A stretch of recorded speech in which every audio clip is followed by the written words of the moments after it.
لا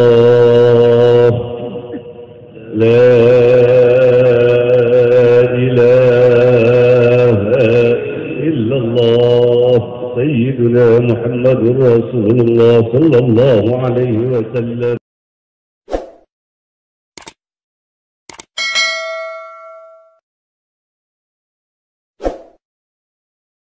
Jamaah sekalian yang dirahmati Allah, artinya di sini menunjukkan pada kita bahwa rupanya untuk supaya kita alim dari sisi bukan cuma dari sisi kitab saja, tapi alim dengan pengertian. Alim ini kan berarti dari kata ilmu. Ada ilmu sehingga dikatakan orang itu alim, ada ilmu jali, ilmu kitab, maka dia alim jali. Jadi ada ilmu khafi, berarti ilmu yang tumbuh dari hati yang bersih, yang senantiasa selalu melatih kemauannya. Artinya hati yang senantiasa berkemauan pada Allah, sehingga sangkutan di dalam hatinya pada alam dan pada dirinya itu hilang, hanya terpaut pada Allah, maka Allah akan memberikan ilmu-ilmu yang khafi berupa ilham, firasat. Ilham dan firasat itu bukan seperti ilham dan firasat yang kita bahasakan umum. Oh, menurut firasat saya, tidak. Firasat itu suatu pengetahuan tentang hal yang gaib, tetapi pengetahuan yang tumbuh dari kebersihan hatinya.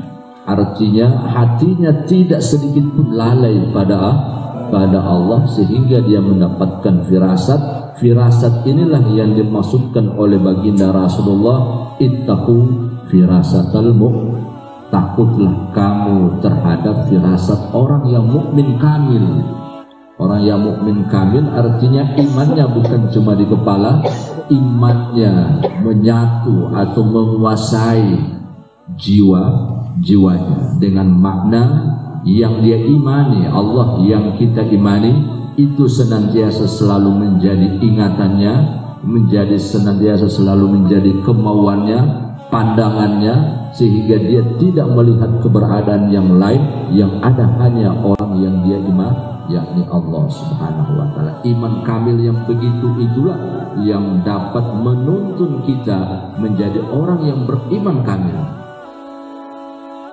Jadi untuk supaya bagaimana kita meningkatkan kualitas, kita kan sering dengar, mari kita tingkatkan kualitas iman dan takwa. Ketahuilah, iman dan takwa itu sebenarnya tidak akan bertambah dengan ilmu dan amal yang kita amalkan. Dengan makna bukan juga meninggalkan ilmu dan amal. Kita tetap belajar ilmu agama, kita mengamalkan apa yang kita pahami tentang hukum agama, tentang hukum syariat, bagaimana sholat yang benar, sah batal rukunnya, ya kan, syarat rukunnya. Kemudian kita kerjakan perbuatan yang diperintahkan Allah, kita jauhi apa yang dilarang oleh Allah. Tapi sebenarnya untuk bisa meningkat kualitas iman itu di hati. Iman itu letaknya di hati. Kalau hati kita bercabang, kalau hati kita ingatannya banyak, khatar-khatar yang masuk ke dalam hati, ingatan-ingatan kepada selain Allah itu senantiasa silih berganti datang ke dalam hati, maka bangka-bangka sambayang tetap tidak akan bertambah, bahkan justru dia akan semakin terpuruk. Artinya akan jatuh ke dalam kesyirikan, kemunafikan, kezaliman. Jadi iman itu bertambah meskipun kita tidak menafikan tentang makna hadis bahwa iman itu bertambah dan berkurang dengan ibadah. Tapi ibadah yang di mana? Yang dimaksudkan bagaimana?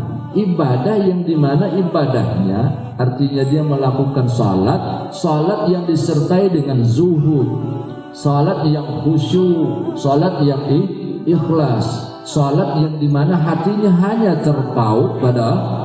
Itu yang dimaksudkan dengan iman itu bertambah dengan sebab ibadah. Tapi kalau seperti ibadah yang kita lakukan cuma sekedar rukuk sujud, tidak akan pernah bertambah. Jadi iman yang kamil itu sebenarnya apabila kita bertemu dengan orang kamil, karena dia dapat mendidik bagaimana agar supaya kita bisa mencapai derajat kekamilan dari sisi keimanan. Jadi bukan dari ilmunya, bukan dari ilmu yang kita pelajari, kita tetap belajar ilmu yang fardu ain, mana fikih, tentang syarat rukun sah batal salat, tentang akidah, tauhid, sifat 20 bagi kita ahlus sunnah wal jamaah, dan tentang tasawuf, bagaimana kita mengetahui tentang akhlak yang baik dan akhlak yang buruk, atau sifat-sifat yang baik dan sifat-sifat yang buruk, sifat nafsu kita. Kemudian kita amalkan itu, ya kan? Mengamalkan tentang fikih, mengamalkan akidah, dan mengamalkan tasawuf. Tetapi apabila tidak ada orang yang menuntun kita di dalam pendidikan ini, inilah makna daripada perkataan para ulama, man ta'allama bila syekh syekhuhu syaitan. Barang siapa yang mengamalkan, yang berilmu, yang belajar tanpa syekh, maka syekhnya adalah syekh. Artinya dia akan tersesat di dalam menjalani agama. Sehingga itulah sebenarnya wajib hukumnya bagi kita itu mencari seorang syekh yang dapat menuntun kita kepada iman yang kamil. Wajib bagi kita mencari seorang syekh yang dapat membawa kita pada Allah. Bukan cuma sekedar mengajarkan tentang Tuhan dan sifat-sifat Tuhan. Kalau itu banyak, tidak perlu juga cari guru, baca Google, selesai. Di Google ini segala macam soal ada. Tanya Pak Google, dia jawab tentang masalah ketuhanan. Tetapi untuk supaya bisa meningkat derajat kualitas keimanan kita, sehingga yang kita imani itu menjadi pegangan kita. Artinya kita tidak takut, tidak khawatir, tidak gundah dengan alam semesta termasuk corona. Ini baru corona saja kelabakan lor. Padahal nyanak terlihat. Bagaimana kalau dengan musuh yang berperang dengan senjata? Artinya bukan juga kita nafikan tentang apa yang dianjurkan oleh pemerintah. Bukan tadi seperti kata Panglima, jangan kasih tunjuk jangan juga kasih tunjuk berani, ya kan?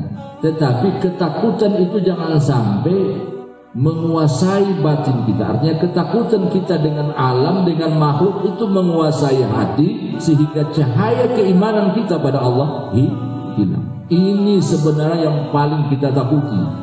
Iman kita pada Allah tetapi tidak bercahaya di dalam hati, sehingga cahaya dunia yang masuk ke dalam hati. Makanya muncul berbagai macam persoalan karena cahaya dunia bukan nur Allah yang masuk ke dalam nur ain, nur hayati yang masuk. Dan ini kan bahaya. Jadi harus nur Allah.